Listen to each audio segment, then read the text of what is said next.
অন্নপূর্ণা যোজনা যখন থেকে নতুন নিয়ম শুরু করেছেন মুখ্যমন্ত্রী শুভেন্দু অধিকারী মহাশয়, সেই থেকে আপনারা কনফিউশনে আছেন যে কারা টাকা পাচ্ছেন, কারা টাকা পাবেন না।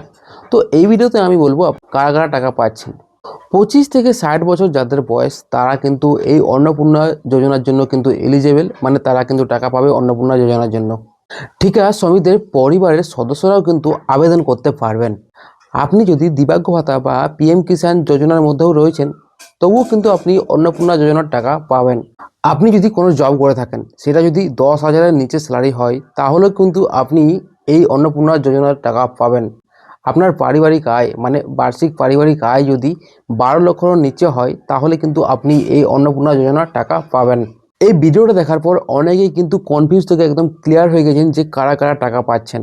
হ্যাঁ, মানে অন্নপূর্ণা যোজনার কারা কারা টাকা পাচ্ছেন একদম ফুল ক্লিয়ার। এবং যদি এইরকম আরও ইন্টারেস্টিং ভিডিও চান বা আপডেট চান, নতুন করে যে আপডেটগুলো আসছে পরবর্তী সময়ে আসবে, সেই কারণের জন্য আপনাকে আমার এই চ্যানেলটাকে সাবস্ক্রাইব করে দিতে হবে। বেশি কিছু নয়, আপনি লাল বাটনটা টিপে দেন তাহলেই হবে কিন্তু।